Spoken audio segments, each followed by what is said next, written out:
Hello there, welcome to this little video that me and my wife Tracy are doing. This is a little video to help you, to encourage you, or to give you some understanding behind why we're doing this prayer farm, which has come about through, I guess, probably about 20 years worth of visions and stuff that God has been speaking to us about, which we believe now is the time to get ready for all this kind of stuff. And so, what have you got? You got something about feed my sheep, didn't you? Yeah, well, I guess it started with when God said to us, feed my sheep. So that was both in a spiritual way and a practical way. And this is sort of the outcome of the practical part, but it encompasses all the spiritual elements of that as well. Yeah, so what have we got here? So one of the key components to all this is a prayer element. So, you know, a long time ago God gave me a prophetic word about the resurrection of monastic orders across this country, or prayer communities that would work the land to heal the land. Well, we're not quite there yet, but this is part of the vision for this place as well. So it's not just about growing food, but the future of this place is that we also want it to become on part of the plate. The purpose of this field is to have a community of people that will regularly pray on it as well, for the sake of our nation. Yeah, I think one of the other things that has sort of come out of it all that we didn't really realise or envision was the fellowship and the community element of that, which goes along with the monastic thing as well, in a practical life kind of way. That people have just come here and they come up here and they meet and they pray together and they get on with each other, and there's an element of accountability and all that as well. Like Chris planted, Brian watered, has everybody done their bit, and God has made it grow. And just like we do life together, we're more, you know, we're not very good at that in Britain, are we, about doing life together? We may do Sundays together, but just doing life together. So I can see when you're grumpy, and I have to apologise when I've picked your cabbage, or, you know, all that kind of thing. So it's been really good in ways that we wouldn't have known. Yeah, it's been quite practical. What else we got here? What's so this? We're going to go practical now, just really do a tour and talk about things that we've had to put in place and how we got it done. Basically, we have maybe, I think the one big thing that you have to think about is the amount of man hours that it's going to take. We've probably got about 20 regular people that come up every week, and then maybe about 20 more that come when they can. We probably put in maybe 10 hours a week, do you reckon? Well, most weeks, yeah. Most weeks. I mean, last week didn't, because it rained. And this week I've just been too busy. But yeah, so normally we probably do about 10 hours a week, me and Chris, either before our working day or after our working day, just squeeze it in, and then other people are doing similar things. So it does take, you've got to have the manpower, you've got to have the people help, yeah. Which is great because we have to work together. So we've got an acre, and it at least feeds 200 of us in vegetables. That's the congregation, and then also we've been sort of helping out, putting things out as a food bank outside the church building. So it's feeding the village, neighbours, friends, that kind of thing. And every time we take something to them, we can include the gospel. We can say, this came from our church allotment, let me tell you about it, and Jesus. So it's been really good that way. Yeah, that's right, yeah. Because at the end of the day, we don't just want to feed people, but we want to nourish them with the truth of the gospel as well, because actually that's really, you know, at the end of the day, if you die and don't know Jesus, that's tragic. And so all of this is about, it's not just like a social gospel where we just do nice acts to people. It's also, you know, we're helping people practically. We want to help people spiritually as well. But first and primarily, this is God's vision for his church. You know, when Joseph was raised up, it wasn't really to save Egypt, although that was part of God's plan, but ultimately it was to save the people of Israel. And so this whole project is to protect the church through this time. Why? Because if the church is in a place of strength, then the church has an opportunity to thrive during these days rather than just survive. And that's what God wants. You know, a lot of people will be saying, why didn't God say anything? Why didn't God warn us? But actually he has been saying it for a long time. And even if you didn't want to listen to the weirdos and the fringe, people on the fringe and stuff like that, even you just see it on the news, common sense would tell you that some trouble is coming. So yeah, and so that's why we've done this, and this is God's grace to us, really. Yeah, and it's not in a fear kind of way, because we're just responding to the word that God gave us, and actually it's quite fun. And like the word Joseph, means God will add what is lacking. One of our sons is called Joseph, and we've seen that in his life, that God adds what is lacking. And so we can do what we can do, and God will do the rest. Yeah. And it is just partnering with God, and it's exciting. That's what we do all the time. So there's that whole supernatural side as well. You see, this is the problem that I see with in Christendom, is you get the two extremes where it's like we must do everything all by ourselves, or the super spiritual side, which is, well, Jesus will just take care of it. But the whole thing that Joseph, God will make up that which is lacking, by the even definition of that, it means you've got to do something, and then that which is lacking, God will supernaturally provide. It's not just one or the other, you have to have both. And so that's really what this project is about, really. And it's what they did when Agabus predicted the famine. They did something. They responded to the word practically, as well as, I guess, in their hearts, and gave out of Agabus is a prophet from the book of Acts chapter 11, I believe. And he says there's going to be a famine over the whole world at that time, which was fulfilled. And so they responded to that prophetic word. So they didn't shout, oh, you know, this is fear mongering and all that kind of stuff. It was just like, okay, let's pray about this way, let's test it. They did that, and they acted on it. And 2 Corinthians chapter 8 and 9 is all about that, Paul on that drive to help the churches that were in places where the famine had struck. So yeah. So how we started initially is we spoke to, Eric and Jean have just got a huge big thank you. We couldn't have done any of it without them. It's their land, it's their field. And we spoke to them, and Eric said, I'll plough you an acre. And we said, all right then. And then he ploughed it, and it was big. An acre is a big bit. And it's not like a little allotment or a back garden.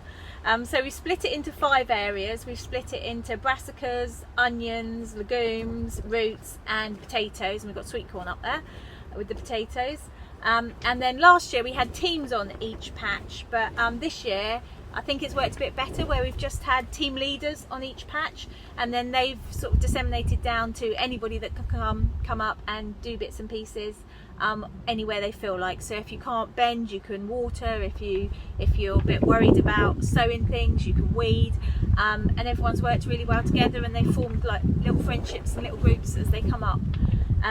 So that's the main plot. So really, just to show you what we've got, down the far end we've got some trees. So we've got lots of different fruit trees there. That'll be quite a few years before we see any fruit from that, but that's okay, they're on their way.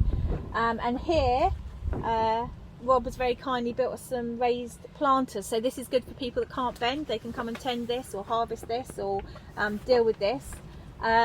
Believe it or not, this took me hours and hours of research. So the herbs in here are medicinal herbs. So if we have, a bit of trouble getting through to the doctor's receptionist, we can try a natural remedy.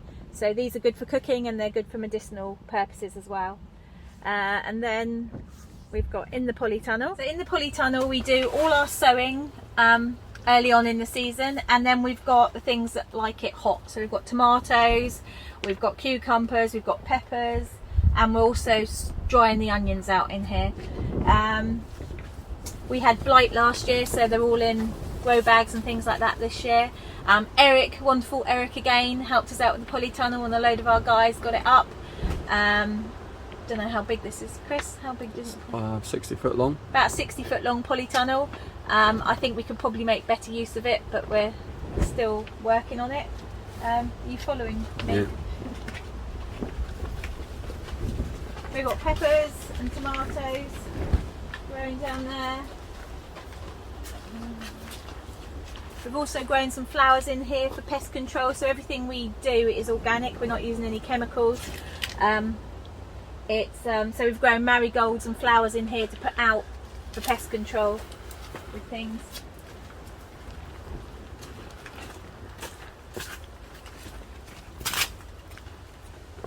We've got compost growing. Do you grow compost? You make compost. We've got some compost here. We've got some compost bins around the corner. So we've got all that going on there. We are, at the moment, we're cold composting. So just getting the right mix of green and brown and putting some air holes in there. That's all been a learning curve, but it's God's doing his thing anyway, despite us, I think. So yeah, as long as we've got Google, you're all right if you can Google it. So this is the brassica patch, all filled up. We've really needed the clutches because we had a lot of caterpillars, butterflies, that kind of thing, but they're doing brilliantly. They're all sown in succession, so you get a harvest and then you get another harvest coming through. A lot of these things will go through to the autumn and winter as well. The kale last year was brilliant, fed us up till March. They're all in nice rows. That's David and Caroline headed up that team. That's brilliant.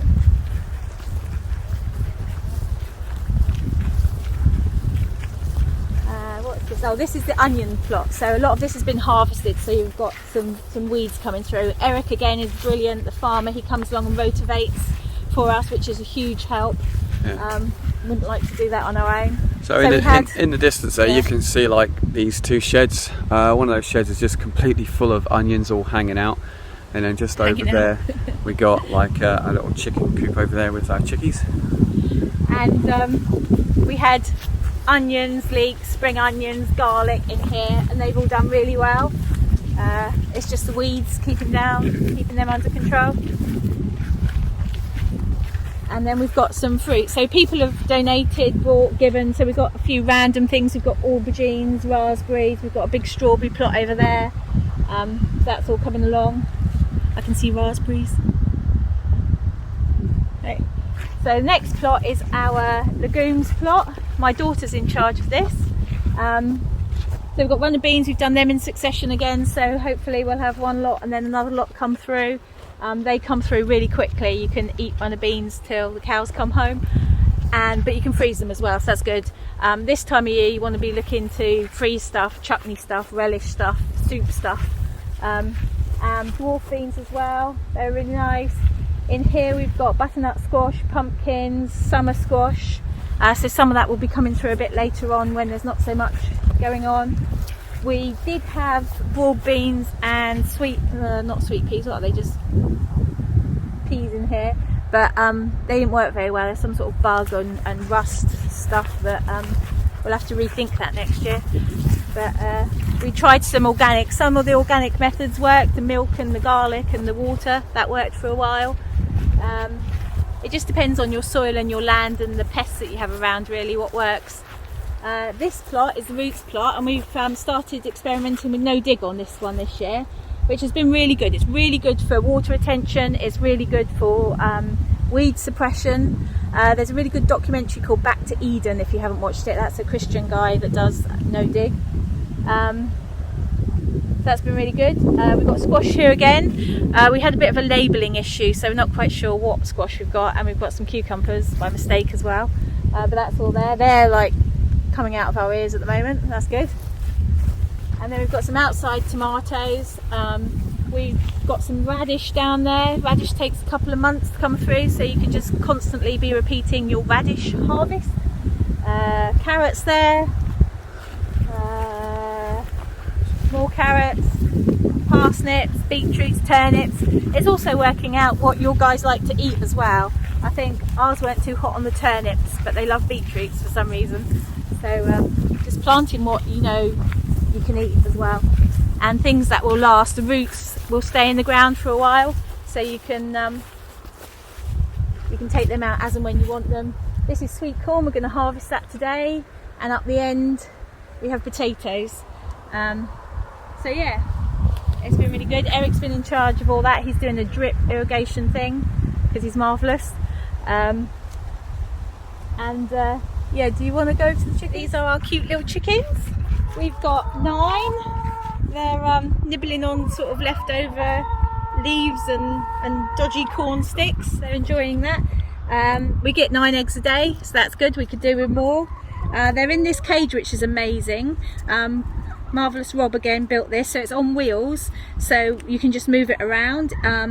They're completely sealed underneath, so there's no chance of anything getting in at them, which means that we don't have to come and put them to bed at night. They put themselves to bed. In there they've got their roosting things. Do you want to look in the back? Yeah. It's really good design. We've had chickens at home and they've been a huge amount of trouble, and these are no trouble at all. They just need feeding and watering. So that's the back of it. So they've got their roosting things, and then they've not got a lot of straw. They've got bedding here where they lay eggs. They roost to sleep, so they don't need bedding, but it all falls through. the cracks. So, and it all just composts the ground. I think maybe in the winter we'll move that over to the plot so it fertilises it as well. But it can all move because it's on wheels, which Rob did. And then we've got the 2 storage sheds. We've got a store where we put all our produce so people can come up and help themselves, which we'll be doing in a minute. And then we have 1 shed that's got kettle, it's very important, and all the seeds and stuff.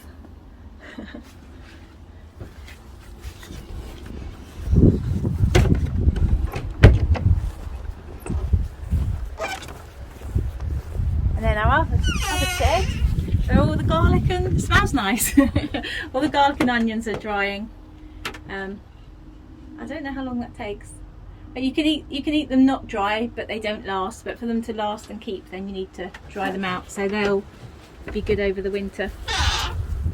So that's basically what we're doing. We're trying to respond faithfully to what we believe God is saying, but we believe this is not just like some reactionary thing. This is actually I think something that God wants to institute as a long-term thing for His church in general. That this won't be for everybody, but it's certainly the idea of coming back as a church, coming back in touch with, just like with what's going on in the world, with the rhythm of nature. So I'm not talking new agey or anything. I'm just talking about like the whole cycle of things that God has instituted in the seasons and stuff, and just praying over the land, working the land, healing the land, and the irony of all of this, like I said, it all might sound a bit floaty and airy fairy, but actually makes you closer to God. I mean, people that come up here and work the land, they all say, they just sense the presence of God. We've had some people come up here, are unbelievers, and they just say, I just feel like I've got to sort my life out because the presence is here. And so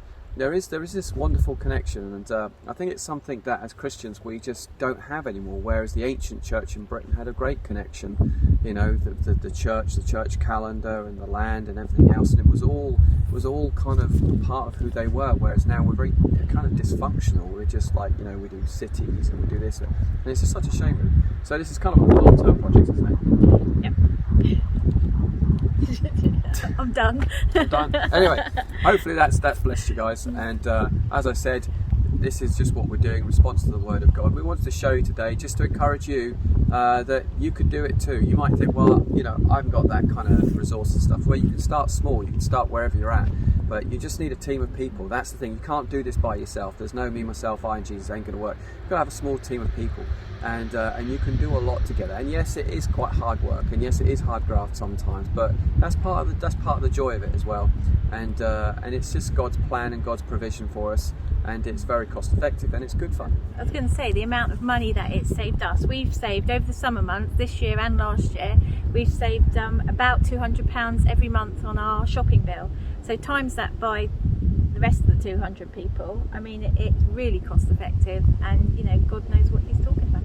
So these are beetroots that we've just harvested from the no dig patch. So they are obviously huge, but also we've just had like a hosepipe pan around here and droughts and stuff, and you can see that the water retention, the roots are just still wet. I mean, they have been watered a bit, but we've had all that drought and it's still like that. So we try to harvest around our meetings so people can come and get the stuff. So this is what I've just harvested now. You get this amount about 3 times a week. So that's how well the squashes do at the moment, and we have to preserve that and keep it in some way and use it all up right now. So today my job is to harvest all these sweet corn, which I just I love doing. It's just like you're in another world out here. There's some more I've just been picking, but as you can see, look, you've got to go through these. You can tell when they're done because of the condition of the plant and also the size.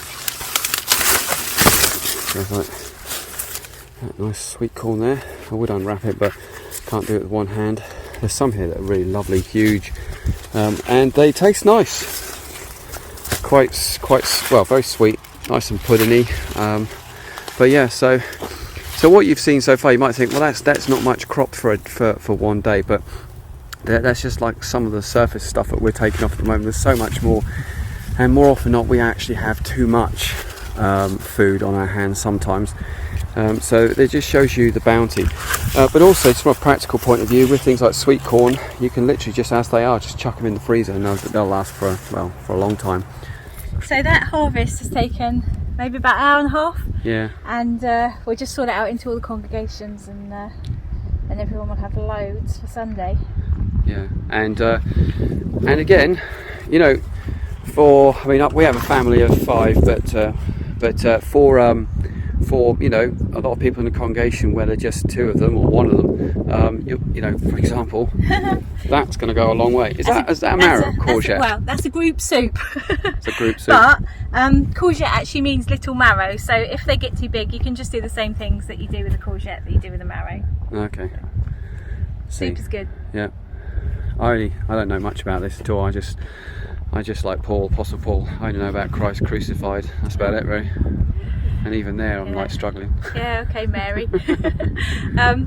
Also, a lot of things I didn't realise you can eat, like the beetroot leaves. I think most of the tops are edible on things. So even like the cauliflower leaves, all that is all edible. So yeah, although I particularly wouldn't want to. He doesn't like eat that one.